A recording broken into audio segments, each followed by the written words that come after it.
Hi everyone, मैं हूं आप सभी का अपना प्रशांत भैया और लेकर आ गया हूं रैपिड रिवीजन का अगला चैप्टर जो कि है लाइफ प्रोसेस। बहुत बड़ा चैप्टर है ना। अच्छा, इससे पहले हमने एक चैप्टर का रैपिड रिवीजन पूरा कवर कर रखा है जो कि है केमिकल रिएक्शन एंड इक्वेशन, उसको आप देख सकते हो, ठीक है। बट ये बड़ा चैप्टर है, मुझे पता है, बट कम समय के अंदर हम आज इसको रिवाइज करने वाले हैं। तो देखो, अगर आपको इस चैप्टर को डिटेल में पढ़ना है, टेंशन की बात नहीं है, मैंने पढ़ा रखा है इसी चैनल के ऊपर, ऐसा आपको थंबनेल दिखेगा, पढ़ लेना, 2 घंटे में एकदम डिटेल में पढ़ा रखा है। बट आज हम कर रहे हैं रिवीजन, और वो भी सिर्फ और सिर्फ 25 से 20 मिनट के अंदर। चलो फटाफट से देखते हैं लाइफ प्रोसेस होता क्या है। देखो, लाइफ प्रोसेस कुछ नहीं होता, वो सारे प्रोसेसेस जो कि जिंदा रहने के लिए आवश्यक हैं, अनिवार्य हैं।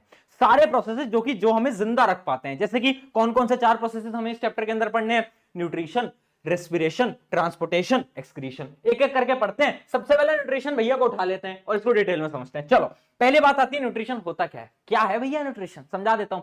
Nutrition is obtaining the food and utilising the food. खाने को खाना और उसकी एनर्जी को यूटिलाइज करना, उस पूरे प्रोसेस को हम बोलते हैं क्या? न्यूट्रिशन। कितने टाइप के होते हैं भैया न्यूट्रिशन? 2 टाइप के, ऑटोट्रॉफिक, हेटेरोट्रॉफिक। ऑटोट्रॉफिक कौन से? जो कि खुद का खाना खुद बनाते हैं, सेल्फ, है ना, खुद से ही अपना खाना बनाते हैं, जैसे कि प्लांट्स। डिटेल में बात करेंगे। हेटेरोट्रॉफिक क्या होता है? वो जो कि दूसरों पे डिपेंडेंट होते हैं अपने न्यूट्रिशन के लिए, जैसे कि हम। अब देखो, हेटेरोट्रॉफिक है 3 टाइप का। सबसे पहले आ जाता है क्या? होलोजोइक। ध्यान से देखना बेटा, होलोजोइक न्यूट्रिशन। होलोजोइक न्यूट्रिशन वो होता है जो कि हम फॉलो करते हैं। हम क्या करते हैं? सॉलिड खाने को खाते हैं और हमारी बॉडी के अंदर डाइजेशन होता है। उस पूरे प्रोसेस को हम बोलते हैं होलोजोइक। होलोजोइक न्यूट्रिशन 5 स्टेप्स के अंदर होता है, वो मैं आगे आपको बताऊंगा। अगला देखते हैं सेप्रोफेटिक। सेप्रोफेटिक न्यूट्रिशन क्या होता है? मतलब आप ये समझो कि ये सेप्रोफेटिक जो है ना, ये डेड एंड डीकेइंग मटेरियल्स को खाते हैं, है ना। डेफिनेशन पढ़ लेना, organisms feed on dead and decaying matter, food is digested externally. मतलब इसके अंदर खाना बॉडी के अंदर डाइजेस्ट नहीं होता, खाना बाहर डाइजेस्ट होता है। बहुत ज्यादा इंपॉर्टेंट पॉइंट है, एग्जांपल याद रखना, ब्रेड, मोल्ड, मशरूम, यीस्ट वगैरह वगैरह, ठीक है। उसके अलावा है पैरासिटिक। पैरासिटिक, बालों में जू लगी है, जू, वही होता है भाई पैरासाइट, है ना। तो पैरासिटिक न्यूट्रिशन वो होता है organisms derive nutrition from plants और एनिमल विदाउट किलिंग देम। मतलब वो एक होस्ट के ऊपर होते हैं और उस होस्ट से खाने को लेते हैं और उस होस्ट को मारते नहीं है, ठीक है। जैसे जू हमारे बालों में लग जाती है तो हमसे ब्लड लेती रहती है बट हमें मारती नहीं है, वही सेम, ठीक है। तो इसके क्या होते हैं एग्जांपल याद रखेंगे, जो कि है टेपवर्म, लाइस। ये एग्जांपल आप इसके याद रखोगे। 3 टाइप के हो गए, समझ आ गया, क्लियर है। आगे बढ़ते हैं, चलिए। तो आपका बेसिकली हेटेरोट्रॉफिक के अंदर तो इतना ही है, बट ऑटोट्रॉफिक आपको पढ़ना पड़ेगा, क्योंकि ऑटोट्रॉफिक प्लांट्स करते हैं। कैसे करते हैं? फोटोसिंथेसिस। भैया बचपन से पढ़ते आ रहे हैं फोटोसिंथेसिस। अच्छा, ये रिएक्शन बचपन से देखते आ रहे हो? ये वाली रिएक्शन बिल्कुल देखते आ रहे हैं भैया। क्या होता था इस रिएक्शन के अंदर? कार्बन डाइऑक्साइड, पानी, क्लोरोफिल और सनलाइट की मदद से क्या बनता था? ग्लूकोज और ऑक्सीजन और वाटर। याद है ना? रिएक्शन ऑफ फोटोसिंथेसिस बहुत ज्यादा इंपॉर्टेंट है। ये बैलेंस आपको जो इक्वेशन है ये आपको याद रखनी है। अच्छा, एक चीज याद रखना, बहुत इंपॉर्टेंट पॉइंट बता रहा हूं, जो एनर्जी होती है ना, प्लांट्स जो होते हैं ना, अपनी एनर्जी को वो पता है कैसे स्टोर करके रखते हैं? वो स्टार्च के फॉर्म में स्टोर करते हैं। जबकि ह्यूमंस कैसे स्टोर करते हैं? ह्यूमंस ग्लाइकोजन की फॉर्म में अपनी एनर्जी को स्टोर करके रखते हैं, ठीक है। आगे बढ़ते हैं। अब देखो, कुछ स्टेप्स होते हैं कि ये जो फोटोसिंथेसिस का जो प्रोसेस होता है ना, इसके कुछ स्टेप्स होते हैं। बेसिकली 3 ही स्टेप होते हैं, स्टेप याद रखना क्योंकि बार बार क्वेश्चन आ जाता है। पहला स्टेप होता है absorption of light energy by chlorophyll. Chlorophyll सारी लाइट एनर्जी को अब्जॉर्ब करता है। उसके बाद स्टेप आता है conversion of light energy into chemical energy and splitting of water molecules, ठीक है। वाटर मॉलिक्यूल स्प्लिट हो जाते हैं, जो आपकी लाइट एनर्जी है वो केमिकल में कन्वर्ट हो जाती है। और लास्ट स्टेप आता है reduction of carbon dioxide to carbohydrate, carbohydrate का बन जाना। ये होता है लास्ट प्रोसेस। तो इन 3 प्रोसेसेस के अंदर आपका क्या होता है? फोटोसिंथेसिस। अब बड़ा ही एक इंपॉर्टेंट टॉपिक बताने जा रहा हूं जो कि है गार्ड सेल। ये डायग्राम बहुत ज्यादा इंपॉर्टेंट है। देखो, जो भी इंपॉर्टेंट डायग्राम है वो भी बताते चलूंगा। ये डायग्राम बहुत इंपॉर्टेंट है। ये डायग्राम क्या है? ये जो आपको बीन लाइक स्ट्रक्चर दिख रहे हैं ना, ये क्या है? ये गार्ड सेल है। गार्ड सेल क्या करते हैं? Controls the opening and closing of stomata. Stomata क्या करता है? गैसेस का एक्सचेंज। कौन कंट्रोल कर रहा है स्टोमेटा को? Guard cell. कैसे कंट्रोल कर रहा है? गार्ड सेल में पानी आया, गार्ड सेल ओपन हो गया, गार्ड सेल से पानी गया, गार्ड सेल क्लोज हो गया। तो गार्ड सेल को पानी पसंद है, बेबी को बेस पसंद है, गार्ड सेल को पानी पसंद है, याद रखेंगे। चलो, ये हो गई हमारी गार्ड सेल की कहानी। आगे बढ़ते हैं फटाफट से। अब जो मैं आपको बता रहा था ना होलोजोइक न्यूट्रिशन, वो देखो, जो आपका जो अमीबा होता है वो भी एक टाइप का होलोजोइक न्यूट्रिशन ही दिखा रहा होता है। तो इसके कुछ 5 स्टेप होते हैं। ये अमीबा का डायग्राम तो सबको पता होगा, 5 स्टेप बता देता हूं। पहला होता है इनजेशन, खाने को खाना, जैसे कि आप देख सकते हो अमीबा खाने को अपनी तरफ बुला रहा है। सेकंड स्टेप होता है डाइजेशन, खाने को डाइजेस्ट करना। अगला प्रोसेस होता है आपका अब्जॉर्प्शन, खाने का जो डाइजेशन हो गया है उसको अब्जॉर्ब करना। और उससे अगला स्टेप होता है एसिमिलेशन, जो डाइजेस्टेड फूड है ना उसको यूटिलाइज करना, और लास्ट स्टेप होता है इजेशन, जो वेस्ट है उसको बाहर निकाल देना। तो ये अमीबा का डायग्राम तो तुम नींदों में भी बना लोगे, है ना, ये तो बहुत सिंपल है। ये डायग्राम इंपॉर्टेंट है, कभी कभार क्वेश्चन आ जाता है कि अमीबा के स्टेप्स बताओ। ठीक है, आगे बढ़ते हैं, नोट्स मिल जाएंगे, टेंशन मत लो। अब बात करते हैं ह्यूमन की। ह्यूमन बहुत इंपॉर्टेंट है, यहां से एक सवाल पक्का आता है, ध्यान से सुनते चलना। देखो, सबसे पहले हम खाने को लेंगे, कहां से खाएंगे, हमारे यहां से टीथ से उसे क्रश करेंगे, सलाइवा आ जाएगा, सलाइवा। सलाइवा में क्या होता है बेटा, याद रखेंगे, सलाइवा में होता है सलाइवरी अमाइलेज। सलाइवरी अमाइलेज क्या करता है, इतना भी जो कॉम्प्लेक्स शुगर होता है ना उसको सिंपलर शुगर में तोड़ देता है, यानी माल्टोज के अंदर तोड़ देता है, तो वो काम होता है सलाइवरी अमाइलेज का। ठीक है, तो उसके बाद क्या होता है, खाना नीचे आता है, ये जो आप देख पा रहे हो ये है ईसोफेगस। ईसोफेगस में खाना कैसे जाता है, पेरिस्टाल्टिक मूवमेंट, पेरिस्टाल्टिक मूवमेंट की मदद से खाना नीचे आता है। फिर खाना आता है आपके जे शेप्ड ऑर्गन, जिसको हम बोलते हैं स्टमक। क्या बोलते हैं, स्टमक। स्टमक के पास होती है तीन चीजें, हाइड्रोक्लोरिक एसिड, अगली क्या होती है म्यूकस जो कि लेयर होती है, और अगली होती है पेप्सिन। पेप्सिन क्या होता है, एक ऐसा एंजाइम होता है जो कि प्रोटीन की डाइजेशन में मदद करता है। उसके बाद खाना नीचे जाता है तो दो गुंडे मिलते हैं, एक है लिवर, एक है पेनक्रियास। एक है आपका लिवर और एक है आपका पेनक्रियास। तो देखो सबसे पहले कौन आता है, सबसे पहले लिवर आता है। लिवर के पास होता है बाइल जूस। बाइल जूस को लिवर पता है कहां स्टोर करके रखता है, गॉल ब्लैडर के अंदर। कहां पर, गॉल ब्लैडर के अंदर। ठीक है, अब गॉल ब्लैडर में बाइल जूस है। बाइल जूस का काम क्या है, दो काम है। सबसे पहला काम है इमल्सिफिकेशन ऑफ फैट, फैट को तोड़ देना। देखो यहां पर लिखा भी होगा, मैं आपको दिखा भी देता हूं। फैट्स को सबसे पहला काम होता है फैट्स को तोड़ देना। अगला काम क्या होता है कि जो फूड है ना उसको एल्कलाइन बनाना, यानी बेसिक बनाना, है ना, बेसिक नेचर पता है ना, बेसिक बनाना। ठीक है, दो काम होता है। अब दूसरा गुंडा आता है, दूसरा गुंडा है पेनक्रियास। पेनक्रियास क्या करता है, पेनक्रियास पेनक्रियाटिक जूस देता है, जिसमें तीन एंजाइम होते हैं। कौन कौन से एंजाइम होते हैं, सबसे पहला होता है आपका ट्रिप्सिन। ट्रिप्सिन क्या करता है, प्रोटीन को तोड़ता है। अगला आता है लाइपेस। लाइपेस क्या करता है, फैट को तोड़ता है। और लास्ट आता है क्या, पेनक्रियाटिक अमाइलेज। पेनक्रियाटिक अमाइलेज क्या करता है, डाइजेशन ऑफ कार्बोहाइड्रेट्स। ठीक है, तो यहां तक खाना डाइजेस्ट हो गया। अब खाना जाता है डायरेक्टली स्मॉल इंटेस्टाइन के अंदर। अब देखो नाम में स्मॉल है बट काम इसका बहुत बड़ा है, क्योंकि स्मॉल इंटेस्टाइन 5 से 7 मीटर लंबी होती है, तो इसका निकनेम है छोटा डॉन। नाम याद रखेंगे, छोटा डॉन। अब देखो इसके अंदर फाइनल डाइजेशन टेक प्लेस करता है। याद रखना, ये जो आपकी जो स्मॉल इंटेस्टाइन होते हैं ना, इसके पास एक स्ट्रक्चर होता है जिसको हम बोलते हैं विलाय। ये आपकी स्मॉल इंटेस्टाइन, इसमें फिंगर लाइक स्ट्रक्चर होता है जिसको हम बोलते हैं क्या, विलाय। विलाय क्या करता है, विलाय के अंदर बहुत सारी ब्लड वेसल्स आ रही होती है, ब्लड वेसल्स होती हैं इसके अंदर। ठीक है, तो ये ना अब्जॉर्प्शन करता है खाने का। जैसे ही खाना आया, डाइजेस्टेड खाना आया, विलाय के पास आया, विलाय के अंदर क्या है, ब्लड वेसल्स है, तो विलाय क्या करता है, डाइजेस्टेड फूड को ब्लड्स के अंदर अब्सॉर्ब कर लेता है। तो यानी अब्सॉर्प्शन का काम किसका है, स्मॉल इंटेस्टाइन का। अब खाना उसके बाद जाता है ये लार्ज इंटेस्टाइन में। लार्ज इंटेस्टाइन क्या करता है, जितना भी पानी है उसको खींच लेता है, और जो वेस्ट है वो एनएस की मदद से बाहर आप एक्सक्रीट कर देते हो। ये पूरा का पूरा हो गया ह्यूमन न्यूट्रिशन। चलिए बेटा आगे बढ़ते हैं रेस्पिरेशन के ऊपर। रेस्पिरेशन क्या है, देखो याद रखना, रेस्पिरेशन ब्रीथिंग अलग है। ब्रीथिंग क्या है, ये है ब्रीथिंग, यानी ब्रीथिंग होती है इनहेलिंग एक्सहेलिंग, ये है ब्रीथिंग। जबकि रेस्पिरेशन क्या होता है, respiration is the process by which food is burned in the cell of the body with the help of oxygen. यानी फूड का तोड़ना और क्या करना, एनर्जी का रिलीज करना, उस पूरे प्रोसेस को हम क्या बोलते हैं, रेस्पिरेशन। रेस्पिरेशन और ब्रीथिंग का डिफरेंस बार बार पूछा जाता है, तो याद रखना कि ब्रीथिंग जो होता है वो फिजिकल प्रोसेस है, ये एक प्रकार का बायोकेमिकल प्रोसेस है। इसमें कोई एंजाइम नहीं होता, इसमें बहुत सारे एंजाइम्स मिले होते हैं। ठीक है, और ये कुछ ऑर्गन्स के अंदर होता है, मतलब इसका एक ऑर्गन है, कौन सा, लंग। और रेस्पिरेशन हर एक सेल के अंदर होता है, हर एक सेल के अंदर होता है। तो कुछ डिफरेंस है, 3 या 4 डिफरेंस आप हमेशा याद रखना, क्योंकि क्वेश्चन कभी भी पूछा जा सकता है 3 नंबर के अंदर।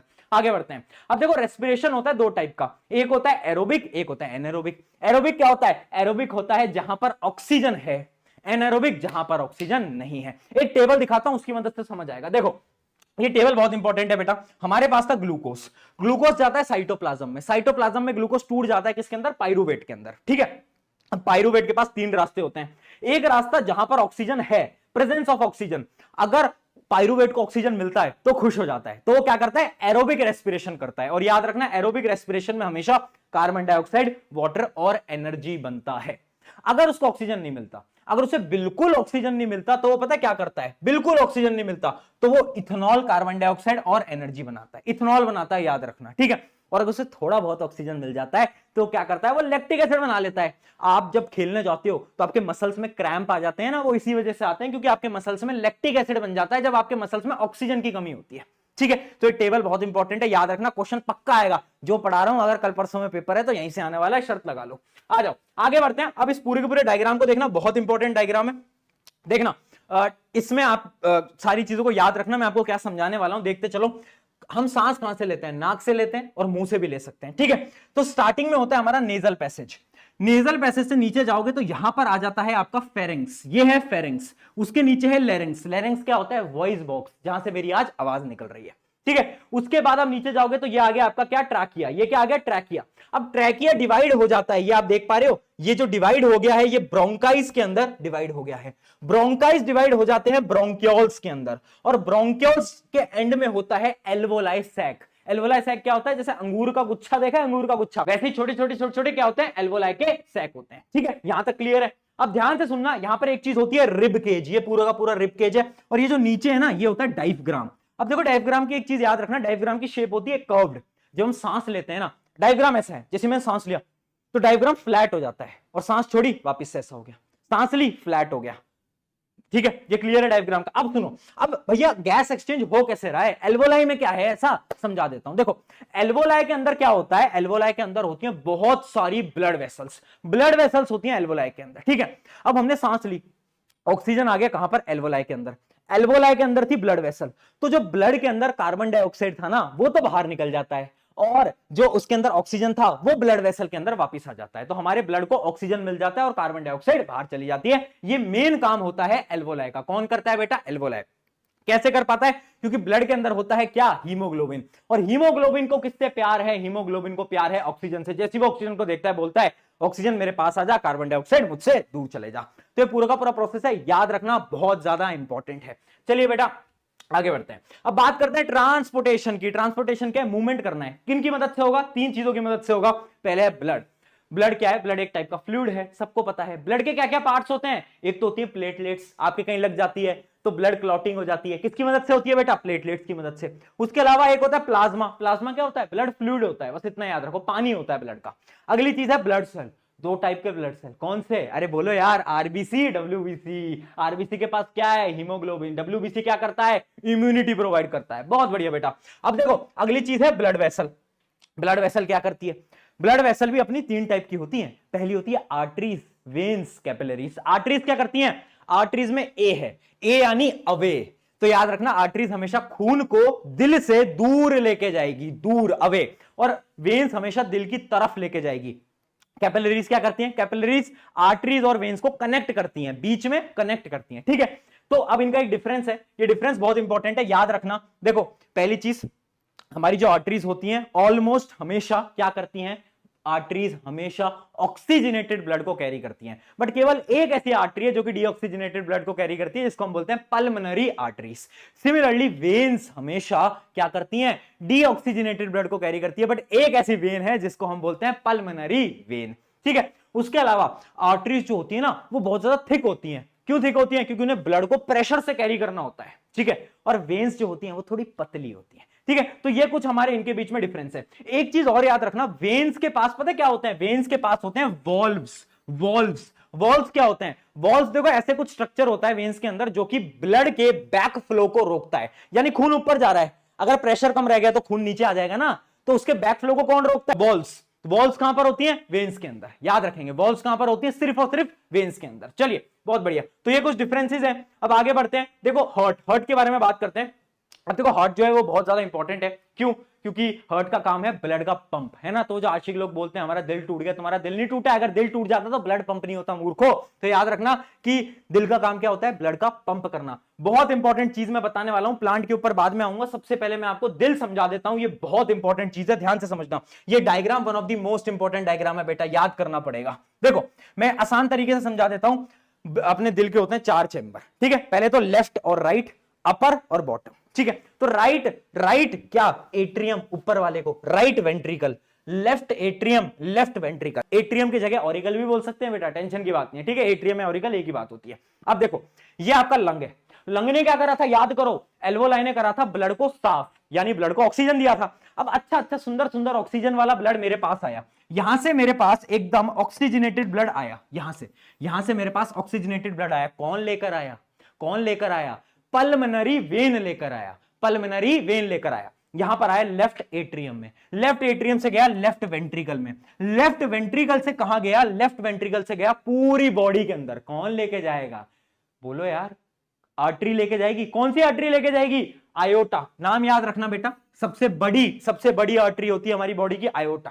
ठीक है, आयोटा कहां पर लेके? बॉडी के पास। अब बॉडी ने उस खून को डीऑक्सीजनेटेड बना दिया, कार्बन डाइऑक्साइड दे दी, तो वापस से अब खून आएगा कहां पर? दिल में।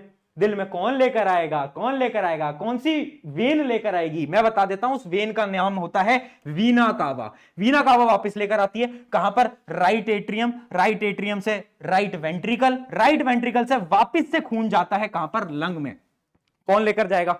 अब की बार लेकर जाएगी पल्मोनरी आर्टरी। कौन? Pulmonary artery. याद रहेगा, ये पूरा का पूरा प्रोसीजर है, ये बहुत इंपॉर्टेंट साइकिल है, इसे याद रखनी है। अब एक दो चीजें याद रखना, देखो ये जो एट्रियम है ना, एट्रियम, ये आप देख पा रहे हो, एट्रियम या फिर ऑरिकल, इनकी जो वॉल होती है ना, ये थोड़ी थिन होती है, और वेंट्रिकल की वॉल थिक होती है। ऐसा क्यों? क्योंकि जो वेंट्रिकल होता है ना, उसे ब्लड को क्या करना है? पंप करना है, जोरदार तरीके से पंप करना है। इस वजह से इनकी जो वॉल्स होती हैं वो थिक होती हैं, जैसे कि आप इस डायग्राम में भी देख पा रहे हो, नीचे से क्या है? थिक है। ठीक है, इनके बीच में क्या होता है? इसको हम बोलते हैं सेप्टम। क्या बोलते हैं? इसको हम बोलते हैं सेप्टम। ठीक है, तो डायग्राम बेटा बहुत ज्यादा इंपॉर्टेंट है। आई होप आपको इसकी पूरी की पूरी वर्किंग जो है वो समझ में आ गई होगी। अब एक चीज और समझना कि देखो, हमारे हार्ट मतलब हमारी बॉडी के अंदर ना डबल सर्कुलेशन होता है, यानी जो खून है वो दिल में 2 बार जाता है। कैसे जाता है? सबसे पहले तो लंग से दिल में गया और दिल से लंग में गया, तो एक साइकिल तो ये हो गई। ठीक है, और दूसरी साइकिल क्या है? दिल से बॉडी में गया, बॉडी से दिल में गया, दूसरी साइकिल ये हो गई। ठीक है, तो 2 साइकिल होती है। इसको हम बोलते हैं क्या? पल्मोनरी सर्किट, और इसको हम बोलते हैं सिस्टमिक सर्किट। क्या बोलते हैं? Systemic circuit. ठीक है, तो ये चीज बड़ी इंपॉर्टेंट थी। अब सवाल ये आता है कि भैया डबल सर्कुलेशन की जरूरत क्या है? What is the need? बार बार पेपर के अंदर आता है, तो याद रखना, देखो, chambers in the heart is to prevent mixing of oxygenated and deoxygenated blood. हमारे चैम्बर बनाए जा रहे हैं, है ना, और हमारा डबल सर्कुलेशन हो रहा है। क्यों हो रहा है? ताकि एक तो खून मिक्स ना हो, और जब खून मिक्स नहीं होगा ना, तो हम ज्यादा एफिशिएंटली ब्लड को पंप कर पाएंगे। ज्यादा एफिशिएंटली ब्लड को पंप कर पाएंगे तो एनर्जी बहुत ज्यादा होगी। इस वजह से हमारे अंदर डबल सर्कुलेशन होता है और 4 चैम्बर्स होते हैं। इस बात को आप याद रखेंगे। ठीक है, तो ये हो गया हमारा ह्यूमन का यहां पर खत्म। अब वापस से आते हैं हमारे प्लांट के ऊपर कि प्लांट में भैया ट्रांसपोर्टेशन कैसे होता है, तो आपने बताया नहीं। तो देखो, ट्रांसपोर्टेशन इन प्लांट कैसे होता है? 2 चीजें होती हैं बस, जाइलम फ्लोएम, बचपन में पढ़ा है। जाइलम क्या करता है? अरे बोलो यार, टिश्यू चैप्टर में पढ़ा था। जाइलम क्या करता है? जाइलम करता है वाटर मिनरल्स को ट्रांसपोर्ट। फ्लोएम क्या करता है? फूड को ट्रांसपोर्ट करता है। अब देखो, प्लांट में पानी कहां से जाएगा? रूट से ऊपर जाएगा, तो यानी जाइलम जो होता है वो क्या करता है? यूनिडायरेक्शनल, एक ही डायरेक्शन में फ्लो करता है। बट खाना तो हर जगह जाना है ना, प्लांट की हर एक जगह में जाएगा, तो फ्लोएम क्या करता है? फ्लोएम होता है बाई डायरेक्शनल। ठीक है, फ्लोएम के जो सेल्स होते हैं ना, वो मेनली लिविंग होते हैं, जबकि जाइलम के जो सेल्स होते हैं मेनली क्या होते हैं? डेड होते हैं। ये 3-4 डिफरेंसेस याद रखना, कभी भी डिफरेंस पूछा जा सकता है आपके पेपर के अंदर। चलिए, तो यहां पर हमारा ट्रांसपोर्टेशन हो गया। आई होप आपको समझ आ गया होगा। अब देखो, एट्रियम और वेंट्रिकल के अंदर बस आप इतना डिफरेंस याद रखना कि एट्रियम की वॉल्स थिन होती हैं, वेंट्रिकल की जो वॉल्स हैं वो थिक होती हैं। क्यों होती है वो मैंने अभी आपको बता दिया। अब हम बढ़ते हैं किसके ऊपर? Excretion in human being. कैसे होता है एक्सक्रीशन भैया? ये तो बता दो। बता रहा हूं यार, सब्र रख थोड़ा। देख, ये डायग्राम ये भी इंपॉर्टेंट है ना, ये भी डायग्राम देखो, बहुत डायग्राम इसमें इंपॉर्टेंट है। देखो, खून को हार्ट से कौन लेके आता था? याद कर ले, आयोटा लेकर आता था। हाँ, तो ये जो देख पा रहे हो रेड वाला, ये आयोटा है। ठीक है, ये है आयोटा। ठीक है, आयोटा खून को लेकर आया। खून थोड़ा गंदा हो गया, बहुत ज्यादा डर्टी पार्टिकल आ गए हैं। अब यहां पर आयोटा 2 भागों में डिवाइड हो जाता है, और वो बन जाती है, उनका नाम बन जाता है रीनल आर्टरी। तो ये लेफ्ट है, ये है लेफ्ट रीनल आर्टरी, ये है राइट रीनल आर्टरी, और ये जो आप बीन लाइक सब्सटेंस देख रहे हो इसको हम बोलते हैं किडनी। ठीक है, अब खून क्या? किडनी के अंदर। किडनी खून को फिल्टर करेगी। कैसे करेगी बताऊंगा। फिल्टर करने के बाद अब क्या होगा? आपका जो बेकार जो बचा हुआ खून है, जो एकदम गंदा हो चुका है, डर्टी पार्टिकल्स हैं, वो कहां पर आएंगे? यूरेटर से आएंगे। यूरेटर से यूरिनरी ब्लैडर के अंदर स्टोर हो जाएंगे, यहां पर स्टोर हो जाएंगे। और जब यूरिनरी ब्लैडर भर जाएगा तो आप क्या करोगे? यूरेथ्रा की मदद से क्या करोगे? एक्सक्रीट कर दोगे, बाहर निकाल दोगे। ठीक है, ये क्लियर है। और जो खून साफ हो चुका है वो खून वापस से, ये जो आप देख पा रहे हो ब्लू वाली, इससे हम ऊपर ले जाते हैं खून को वापस। ये पूरा का पूरा आपका प्रोसेस होता है किसका? एक्सक्रीशन का। आई होप ये आपको यहां तक क्लियर है। बट सवाल आपके मन में अभी भी वही चल रहा है कि भैया किडनी में ऐसा क्या है? क्योंकि सवाल यही तो आता है, किडनी में क्या है? किडनी में नेफ्रॉन। नेफ्रॉन क्या होता है? Nephron is the functional unit of the kidney. जो भी काम कर रहा है ना वो नेफ्रॉन कर रहा है। मिलियंस में नेफ्रॉन होते हैं किडनी के अंदर। अब नेफ्रॉन बहुत कॉम्प्लिकेटेड टॉपिक है, 5 मिनट में ध्यान से समझ लो। देखो, ऐसा कुछ डायग्राम होता है, मुझे पता है डायग्राम याद करना मुश्किल है, बोर्ड एग्जाम के अंदर पूछा भी नहीं जाता, बट फिर भी क्योंकि सिलेबस में है तो याद कर सकते हो। देखो, जैसे ही ब्लड आता है, ये गंदा खून है, जैसे ही ब्लड आता है तो ये स्वागत करता है किससे, ये स्वागत करता है कैप्सूल, देख पा रहे, उसको हम बोलते हैं बोमन कैप्सूल, ठीक है। यहां पर होता है फिल्ट्रेशन, जिसको हम बोलते हैं ग्लोमेरुलर फिल्ट्रेशन।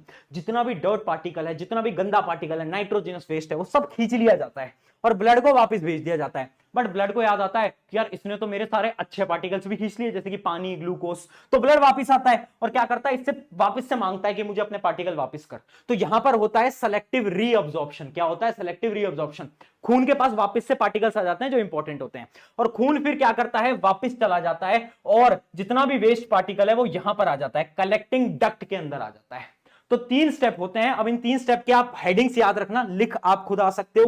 पहला होता है ग्लोमेरुलर फिल्ट्रेशन, ठीक है, ग्लोमेरुलर फिल्ट्रेशन, जहां पर एकदम फिल्ट्रेशन हो रहा है। सेकंड है सेलेक्टिव रीअब्जॉर्प्शन, जहां पर खून अपने सारे प्रोडक्ट्स को वापस ले रहा है, जो भी यूजफुल प्रोडक्ट्स हैं। और लास्ट होता है ट्यूबुलर सिक्रीशन, कि एक ट्यूब्यूल के अंदर सारा वेस्ट पार्टिकल क्या हो जाता है, इकट्ठा हो जाता है, उसको हम बोलते हैं ट्यूबुलर सेक्रीशन, ठीक है। फिर उसके बाद आपका यूरिन बन जाता है, वो यूरिनरी ब्लैडर के अंदर चला जाता है और उसके बाद यूरेथ्रा की मदद से आप एक्सक्रीट कर देते हो। आई होप यहां तक आपको एकदम समझ आ गया होगा। लास्ट टॉपिक है कि प्लांट्स कैसे करते हैं एक्सक्रीशन। तो देखो, एक तो गैस बाहर छोड़ते हैं ना प्लांट, जो भी आपकी ऑक्सीजन जो आप बाहर जाते हो वो एक्सक्रीशन ही तो है प्लांट का। उसके अलावा प्लांट क्या करते हैं, रूट्स के अंदर भी बहुत सारे पार्टिकल्स को रिलीज करते हैं, लीव्स के अंदर पानी के पार्टिकल्स को रिलीज करते हैं। उसके अलावा अगर आपने कुछ प्लांट्स देखे हो ना, तो अपनी स्टेम के अंदर क्या करते हैं, कुछ गम्स को, कुछ रेजिन्स को रिलीज करते हैं, जिनसे हम रबड़ भी बनाते हैं। तो वो भी प्लांट का क्या है, वेस्ट पार्टिकल ही है। तो ये कुछ पॉइंटर्स हैं कि जो कि प्लांट कैसे अपने वेस्ट प्रोडक्ट को रिलीज करते हैं। तो आप देख सकते हैं ऑक्सीजन,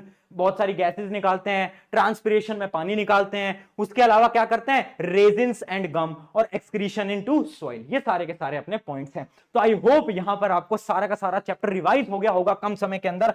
और आज का क्वेश्चन आपका जो कि आपको अभी कमेंट्स के अंदर बताना है वो ये है, the enzyme pepsin and trypsin are secreted, किसमें सिक्रेट किए जाते हैं बताओ, पेप्सिन और ट्रिप्सिन। ये आपके ऑप्शंस हैं ABCD, फटाफट से कमेंट में बता देना। ऑन दिस नोट हमारा हो गया है ये चैप्टर पूरे का पूरा रिवाइज। अब फटाफट से बताना कमेंट के अंदर अगला चैप्टर कौन सा चाहिए। Take care, bye bye.